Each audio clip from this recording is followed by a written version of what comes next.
শান্তির বুলি এখন অতীত। বেইজিংয়ের আকাশে আজ কেবলই রণদুন্দুভি আর লাল ড্রাগনের অগ্নিগর্ভ নিঃশ্বাস। গ্রেট হল অফ দ্য পিপলে আজ যখন ডোনাল্ড ট্রাম্প পা রাখলেন, তখন তার প্রতিটি পদক্ষেপে ছিল এক পরাজিত সেনাপতির আর্তনাদ। শি জিনপিং আজ আর কোনো মিত্র নন, বরং তিনি আজ এক অপরাজেয় সম্রাট, যিনি সরাসরি হুঁশিয়ারি দিয়েছেন এই সম্পর্ক ঠিক করতে না পারলে পৃথিবীকে এক ভয়াবহ বিপর্যয়ের মুখোমুখি হতে হবে।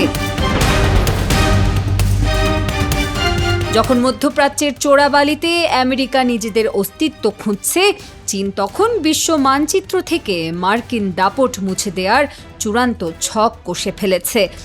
বেজিংয়ের ৬০০ বছরের পুরনো টেম্পল অফ হ্যাভেনের সেই রুদ্ধশ্বাস ভ্রমণ থেকে শুরু করে গ্রেট হলের রাজকীয় ভোজ, সবখানেই ছিল চীনের শক্তির প্রদর্শন।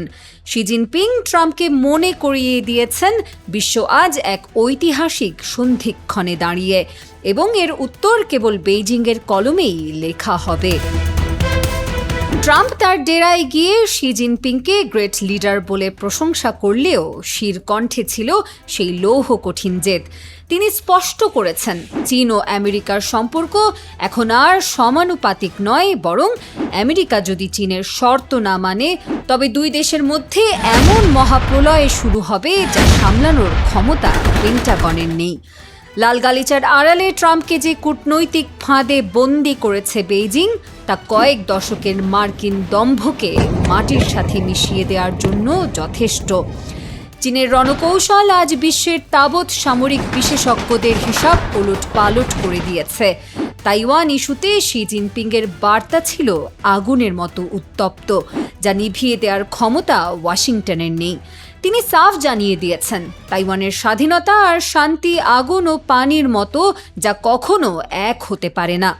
শুধু তাই নয়, ইরানের যুদ্ধ থামাতে ট্রাম্প যখন চীনের মুখাপেক্ষী, তখন শি জিনপিং দাবার বোর্ড সাজিয়েছেন নিজের মতো করে।